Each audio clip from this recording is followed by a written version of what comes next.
بسم اللہ الرحمن الرحیم فیہا یفرق کل امر حکیم، اسی رات میں ہی اللہ تعالیٰ پورے سال کے فیصلے کرتے ہیں۔ اور اسی بات کو ربیعہ بن کلثوم بیان کرتے ہیں، کنت عند الحسن، میں حسن بصری کے پاس تھا، قال له رجل، ایک آدمی کہنے لگا، یا ابا سعید، اے ابو سعید، لیلۃ القدر فی کل رمضان، یہ آیت جو ہے فیہا یفرق کل امر حکیم، یہ ہر سال لیلۃ القدر کی رات ہے؟ قال ای واللہ انہا لفی کل رمضان، لیلۃ القدر ہر سال کے بعد ایک رات آتی ہے، وانہا اللیلہ التی یفرق فیہا کل امر حکیم،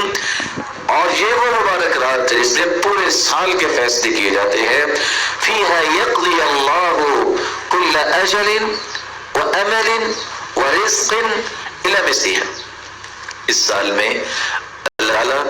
زندگیوں کے فیصلے بھی کرتے ہیں،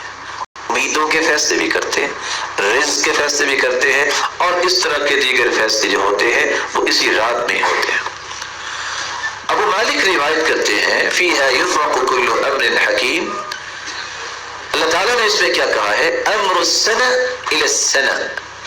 اس سال سے لے کر اگلے سال کے اس دن تک جتنے فیصلے ہیں وہ اسی رات میں سنائے جائیں گے۔ ما كان من خلق او رزق او اجل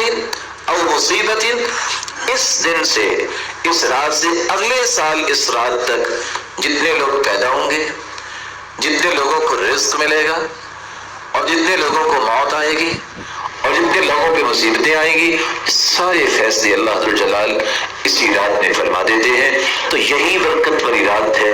یہی لیلۃ القدر ہے، یہی رمضان میں آتی ہے، اس میں ہی سارے سال کے فیصلے ہوتے ہیں، اس لیے اس رات کا اہتمام انسان کو کرنا چاہیے۔